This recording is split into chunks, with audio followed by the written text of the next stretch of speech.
iyo ufise ingorane n'ibibazo byinshi gusavye ntiwiganyire canke ngo wibaze kw'Imana yacu yaguhevye maze ngo wiyumvire kuyitukana mukayobu maze nagomba kumenya inzira zazananyemo zirutwa inzira Imana ifise ngukize.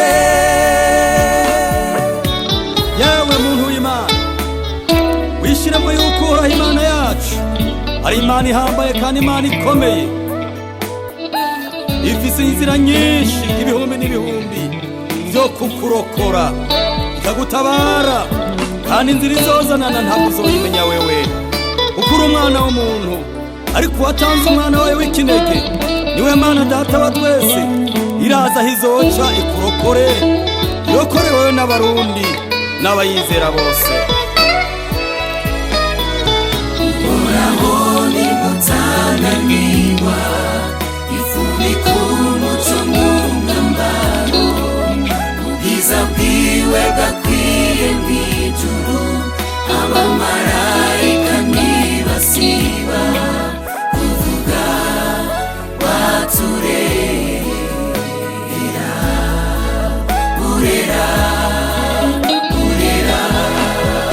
Uhoraho nimutananirwa, ifubika umuco mu mwambaro, ubwiza bwiwe bwakwiye mw'ijuru, abamarayika ntibasiba kuvuga waturera,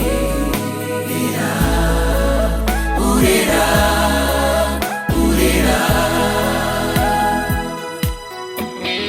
Oh haleluya, uhoraho Imana yacu arahambaye, Imana igira neza, Imana yaremye ijuru n'isi, Imana iduhaye kubaho. Ewe Mana yacu nziza, wowe uzodushoboza, wowe uzoduha kunesha, uzoha abana b'Imana ubwoko bwawe kunesha, uzoha abarundi kunesha, uzoha umuturundi kunesha.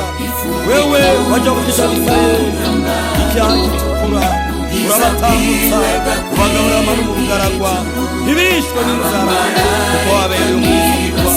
Reka abantu b'Imana bakwizigire bakwizere, kuko utazigera uhemuka kugera ibihe bitazoshira.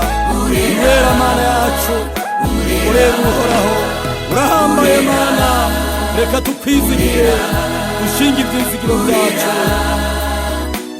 Urashoboye mwami, Haleluya.